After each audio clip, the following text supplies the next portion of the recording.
కింద ఉన్న పాపం సురేష్ కూడా 2 నెలలు జైలు ఉన్నాడు. రైతుల కోసం పోరాటం చేసి జైలుకు పోయినాం. అక్రమ కేసులు పెట్టి రైతులకు మద్దతు ఇస్తే అక్రమంగా జైల్లో పెట్టిన ఘనత ముఖ్యమంత్రి రేవంత్ రెడ్డి దానికి దక్కింది. అప్పుడే చెప్పిన నేను, రేవంత్ రెడ్డి పతనం లగచలతోనే పతనం కొడంగల్తో స్టార్ట్ అయిందని చెప్పిన. పతనం స్టార్ట్ అయింది రేవంత్ రెడ్డి. ఎందుకంటే మొన్న హెచ్సి యూనివర్సిటీలో చూసినారు, భారతదేశం అంతా కూడా పెద్ద ఎత్తున నిరసన విద్యార్థులు నిలబెడుతున్నారు. కాబట్టి ఎక్కడ చూసినా ఏ కార్యక్రమం చూసినా రేవంత్ రెడ్డి పతనం స్టార్ట్ అయింది. కాబట్టి చెప్పిన ప్రకారంగా ఎక్కడ చూసినా ఏ వర్గాన్ని చూసినా ప్రజలను చూసినా రైతులను చూసినా ఉద్యోగస్తులు కూడా తిట్టుకుంటా ఉన్నారు. పెద్ద ఎత్తున ఉద్యోగస్తులు కూడా చాలా మంది మన గత ఎన్నికల్లో మనకు ఉద్యోగస్తులు చేయలేదు, కొంతమంది పని చేయలేదు. కానీ ఈసారి ఉద్యోగస్తుల ముందు ఓడగొట్టే ప్రయత్నం చేస్తూ ఉన్నారు. కాబట్టి ప్రతి ఒక్కరు కూడా వ్యతిరేకంగా ఉన్నది. కాబట్టి మీరు ఎవ్వరు కార్యకర్తలు కేసులకు భయపడకండి. ఎక్కడన్నా కేసులు అయితే ఒక్క కార్యకర్త మీద కేసు అయితే మండల నాయకులందరూ పిలుచుకోండి, ధర్నా పెట్టండి. పోలీస్ స్టేషన్ దగ్గర ఎంఆర్ఓ దగ్గర ధర్నా పెట్టండి. లేదంటే నాయన రమ్మంటే నేను వస్తే కలెక్టర్ దగ్గర ధర్నా పెడతాం, ఎస్పీ ఆఫీస్ దగ్గర ధర్నా పెడతాం. చాలా మంది ఏం చేస్తారంటే బిల్లులు రాక సతాయిస్తూ ఉన్నారు. మాజీ సర్పంచుల బిల్లులు రావాలి, మీ కార్యకర్తల బిల్లు ఏమంటారు, పార్టీ అడుగుతారు. ఇవన్నీ ఇక్కడ నుంచి జరిగేగా సీరియస్గా ఉంటుంది. కాంగ్రెస్ నాయకులను ముఖ్యమంత్రి రేవంత్ రెడ్డి గారికి చెప్తా ఉన్నాను, మా పార్టీ నాయకుల బిల్లులు ఆపినా కేసులు పెట్టినా ఊరుకోమని చెప్పి తెలియజేసుకుంటున్నాం ఇక్కడ నుంచి. కాబట్టి ఎవరు భయపడకండి. ఇప్పుడైతే ఎవరైతే పార్టీలో పనిచేస్తున్నారో వారికే గుర్తింపు ఉంటుందని చెప్పి మరొకసారి నేను అందరికీ తెలియజేసుకుంటున్నాను. అదే కాకుండా ఇక ఫస్ట్ టైం మొదటి 3 సార్లు ఎన్నికైనా 5 సంవత్సరాలు అన్ని పార్టీలకు పనిచేసినాం. 5 సంవత్సరాలు కాంగ్రెస్కి పనిచేసినాం, బీజేపీకి పనిచేసినాం, మంచిగా ఉన్నాం, మంచితనంతో పనిచేసినాం. ఇక ముందు అక్కడ సాగదట్లా నా తనమైన నరేంద్ర రెడ్డి అంటే అసలు చూస్తారు కానీ అట్లా ఉండదు. గతంలో చాలా చూసినాం మనం అవన్నీ. ఎందుకంటే ఒక ప్రాంతానికి వచ్చినప్పుడు ఒక మంచి మర్యాదతో మనం పనులు చేసి ఒక ప్రజలను ఎన్నుకున్నప్పుడు వాళ్ళకి అందుబాటులో ఉన్నాం. మనంత అందుబాటులో కూడా ఎమ్మెల్యే ఉండేడు. ఇక్కడ స్థానికున్న ఎమ్మెల్యేలు గురునాథ్ రెడ్డి ఎక్కడ ఉండలేదు తగ్గడం మీకు తెలుసు అందరికీ. అంతకన్నా ఎక్కువ పని చేసింది నేను. కాబట్టి మనము మన యొక్క పార్టీ ఒక విధి విధానాల ప్రకారంగా మనం మంచి అందరికి పనిచేసినాం తప్ప ఇక నుంచి అట్లా నడవదు, సాగదు. మీరందరూ ఎవరు భయపడకండి, కేసులకు భయపడకండి. అవసరం ఉంటే నేను కూడా వచ్చి కూర్చుంటాను, ఎస్పీ ఆఫీస్లో కూర్చొని ధర్నా చేస్తాను. కాబట్టి అదే కాకుండా ఈరోజు మనం చూసినాం, ఇక ఈ ప్రభుత్వం ఇచ్చిన హామీ ఒక్కటి కూడా మళ్ళీ ఒక ఉచిత బస్సు తప్ప. మొన్న ముఖ్యమంత్రి గారు ఏం చెప్పిండు, 26 జనవరి నాడు చంద్రవంచన గ్రామ సభ పెట్టి ఇక మొత్తం ఈ చంద్రవంచన ఇక్కడ నుంచి మన తెలంగాణకు ఆదర్శం అవుతుంది. గ్రామము ప్రతి ఒక్క రైతుకు మార్చి 31 లోపల రైతు బంధు చేస్తాడు. వచ్చింది కూడా రైతు బంధు 3-4 ఎకరాలకు తప్ప ఇక్కడ రైతు బంధు 4 ఎకరాల వరకు పడ్డదో పర్లేదు. 3 ఎకరాలు, ఆ 3 ఎకరాలకు కూడా అందరూ పర్లే. కొంతమంది రాలేదు, కొంతమంది పడ్డది, కొంతమంది 1 ఎకరా పడ్డది, కొంతమంది 2 ఎకరాలు పడ్డది. అస్తవ్యస్తంగా కేసీఆర్ గారు నడిపిన ప్రభుత్వాన్ని కూడా నడపడానికి ఈ ప్రభుత్వానికి చేతనైతే లేదు, ముఖ్యమంత్రి గారికి చేతనైతే లేదు. కేసీఆర్ గారు ఏం చేసిండో గది ఏమని చెప్తున్నాం. కేసీఆర్ చేసిన రైతు బంధు లిస్టు నీ దగ్గర ఉన్నది, రైతుల దగ్గర కంప్యూటర్ ఆన్లైన్ అది, అదే కంటిన్యూ కొట్టేస్తే రైతు బంధు పోతుంది. రైతు బీమా చేయి, కేసీఆర్ కిట్టు చేయి, ఇంటింటికి నీళ్ళు చేయి. నీళ్ళు ఎక్కడ నల్లాలు కూడా వస్తారు, ఇబ్బంది పడతా ఉన్నారు. ఇప్పుడు గ్రామాలలో బోర్డులు కనబడుతున్నాయి, గతంలో బోర్డులు కనబడుతున్నాయి. 10 సంవత్సరాల నుంచి ఎక్కడ కూడా మోటార్స్ రిపేర్ సెంటర్ కనవాళ్ళే, బోర్లు కనవాలి. ఇప్పుడు ప్రతి గ్రామంలో మన వెంకట నరసింహనే ఉన్నాడు, ఇక్కడ రోజుగా 5-6 బోర్లు వేస్తా ఉన్నాడు. ప్రతి గ్రామంలో బోర్లు వేస్తా ఉన్నాడు. ఆ పరిస్థితి ఎందుకు వచ్చింది? కాంగ్రెస్ కరువు తెచ్చింది. ఇది వచ్చిన కరువు కాదు, కాంగ్రెస్ తెచ్చిన కరువు.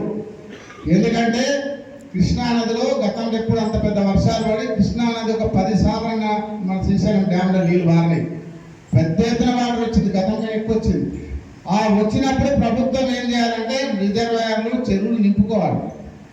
వాళ్ళ సోయి లేక, ప్రభుత్వంకు లేక ఏ ముఖ్యమంత్రి కానీ మంత్రులు కానీ బ్లాక్ మెయిల్ చేయడం, డబ్బులు వసూలు చేయడం, కాంట్రాక్టర్లను దోచుకోవడం, ఇదే తప్ప ప్రజలను కానీ రైతులను కానీ ప్రభుత్వం పట్టించుకోవట్లేదు. ఆ వాటర్ కృష్ణానదిలో నీళ్ళు వచ్చినప్పుడు మనం చెరువుల గతంలో హరీష్ రావు గారు ఉన్నప్పుడు, మంత్రి గారు ఉన్నప్పుడు ముందు చెప్పుకొని అధికారులను అలర్ట్ చేసి చెరువులు నింపేటప్పుడు 1000 చెరువులు నింపుకున్నాం. గతంలో రిజర్వాయర్లన్నీ నింపుకున్నాం. అవి నింపడం వల్ల పూర్వంలో నీళ్లు ఉండే. ఈసారి నీళ్ళని వదిలిపెట్టి నీళ్ళు నింపకుండా కొండపై ఆంధ్రకి ఇస్తా ఉన్నాడు. ఎందుకంటే చంద్రబాబు నాయుడు గురువు కాబట్టి శ్రీశైలం నీళ్ళు మొత్తం ఆంధ్రకి ఇచ్చేసిండు. తెలంగాణ తాగడానికి నీళ్ళు లేదు. 2 నెలలకి వచ్చే నెల ఈ 2 నెలలు అయితే తాగడానికి నీళ్లు దొరికే పరిస్థితి లేదు. దానికి కారణం ఎవరు? రేవంత్ రెడ్డి గారు. కాబట్టి అన్ని రకాలలో ఒక కరువు వచ్చింది, రైతు బంధు లేదు, రైతు బీమా లేదు, ఇక 2000 పెన్షన్ కూడా బంద్ అయిపోతుంది, డబ్బులు లేవు. అటదోలిగా ఎఫ్సీ భూములు, యూనివర్సిటీ భూములు అన్ని ఏదో చేద్దాం అనుకున్నాడు. అది కోర్టులో, సుప్రీంకోర్టులో మొట్టిగా వేసి ఆపేసేసింది, మొత్తం సుప్రీంకోర్టు ఆపేసింది. ఇప్పుడు అది కూడా అమ్మే పరిస్థితి లేదు. కాబట్టి ఈ ప్రభుత్వము ఈ పథకాలు నడిపే స్థితిలో కూడా లేదు. మొత్తం అధికారం అంతా కూడా ఫెయిల్ అయిపోయింది. మంత్రులు ఒకటి మాట్లాడతారు, ముఖ్యమంత్రి ఒకటి మాట్లాడతారు, అవగాహన లేకుండా మాట్లాడతారు.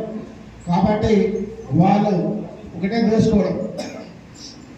నిన్న ముఖ్యమంత్రి గారు ఏదో స్కూల్లో చెప్తా ఉన్నాడు, ఎన్టీ రామారావు 2 రూపాయలకి బియ్యం ఇచ్చాడు, రాజశేఖర రెడ్డికి కరెంట్ ఇచ్చింది. కానీ మేము కూడా ఎన్టీ రామారావు గారు అంటే జనాలు ఇప్పటికి కూడా 2 రాష్ట్రాలలో 2 రూపాయలకి బియ్యం ఇచ్చిన ఎన్టీ రామారావు గారు ఇప్పటికి గుర్తుంచుకుంటాం. రాజశేఖర రెడ్డి గారిని 9 గంటలు ఉచిత కరెంట్ ఇచ్చారని గుర్తుంచుకుంటాం. కానీ కేసీఆర్ గారు ఏం చేసిండు? 24 గంటల నాణ్యమైన కరెంట్ ఇచ్చారు. 1 నిమిషం కరెంట్ ఇచ్చి, పంట పెట్టుబడి ఇచ్చి, రైతు బంధు ఇచ్చి, రైతు బీమా ఇచ్చి, ఇంటింటికి నీళ్ళు ఇచ్చి కేసీఆర్ గారిని ప్రతి గ్రామంలో ఈరోజు పంచుకుంటారు. కేసీఆర్ నీళ్ళు అంటారు, కేసీఆర్ పైసలు రాలే అంటారు, కేసీఆర్ కిట్టు రాలే అంటారు. కానీ ఏమైనా రేవంత్ రెడ్డి పేరు అంటారు, ఎడన్నా తిడతారు. రేవంత్ రెడ్డి పేరు చెప్తే తిడతారు. ఆయన ఏం చెప్తారంటే నా బ్రాండ్ అంటే యంగ్ ఇండియన్ అంట. నీ బ్రాండ్ ఏందో జనాలు, రైతులు చెప్పాలి, ప్రజలు చెప్పాలి. ఎవరైనా ముఖ్యమంత్రి తనకు పోగొట్టుకుంటారు, ఎవరైనా జనాలు చెప్పాలండి. ముఖ్యమంత్రి రేవంత్ రెడ్డి బాగా పనిచేసింది అని ప్రజలు చెప్తారు. కానీ ఆయన కనీసం మంత్రులు కూడా ఒప్పుకుంటలేరు, మంత్రులు మెచ్చుకుంటలేరు, సొంత పార్టీ ఎమ్మెల్యేలు కూడా మెచ్చుకుంటలేరు. ఎవరు ఏమంటారు అని ఆయనే ఓడుకున్నాడు. నా అంత నేనని చెప్పి నాకు ఇంజనీర్ అంటే ఆయన బ్రాండ్. నీ బ్రాండ్ ఏందో జనాలు తెలుసు.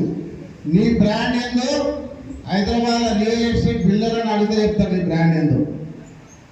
సినీ యాక్టర్ని అడిగితే చెప్తారు రేవంత్ రెడ్డి బ్రాండ్ ఏందో. మొన్న బెట్టింగ్ యాప్లను అడిగితే రేవంత్ రెడ్డి బ్రాండ్ ఏందో చెప్తారు. మొత్తం వసూలే, బ్లాక్ మెయిల్ చేయాలి, డబ్బులు వసూలు చేయాలి, బిల్డర్ల తానా, రియల్ ఎస్టేట్ల తానా, సినీ బిల్లర్ల, బెట్టింగ్ యాప్ల మొత్తం బ్లాక్ మెయిల్ చేసి డబ్బులు వసూలు చేస్తుంది తప్ప ఒక్క పని కూడా ప్రజలకు చేస్తలేడు. కాబట్టి మొత్తం ప్రభుత్వం ఫెయిల్ అయిపోయింది, ఘోరంగా విఫలమైంది. కాబట్టి ఎప్పుడో ప్రభుత్వం ముందుగా కూలిపోయే పరిస్థితి ఉంది. కాబట్టి మీరు ఎవరు భయపడకండి, తప్పకుండా ఎవరు కూడా కేసులకు భయపడకండి. మీ అందరూ కూడా ధైర్యంగా ఉండండి. మేమందరం కూడా మీకు అండగా ఎప్పుడు తెలిసినా కూడా ఇప్పుడు కూడా ప్రతి ఫంక్షన్, ప్రతి కార్యక్రమానికి అందుబాటులో ఉంటుందండి. కాబట్టి ఎక్కడ ఏ సమస్య వచ్చినా మీకు అందరికీ అందుబాటులో ఉండి మీ ఎమ్మడే కలెక్టర్ ఆఫీస్ కానీ, ఎస్పీ ఆఫీస్ కానీ మీకు ఎక్కడ అన్యాయం జరిగితే తప్పకుండా అక్కడ ధర్నా చేద్దాం, పోరాటం చేద్దాం. మీకు అందరికీ అందుబాటులో ఉంటాయి. కాబట్టి మీ అందరూ కూడా ఇక్కడ భయపడకుండా ఉండాలి.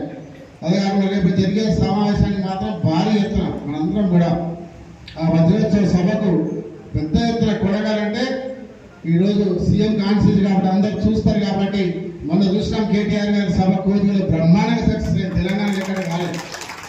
తెలంగాణలో చాలా రైతు ధర్నాలు జరిగినాయి. నల్గొండలో జరిగింది, మహమూదాబాద్లో జరిగింది. కానీ ఎక్కడ ఎంత పెద్ద సభ జరగలేదు.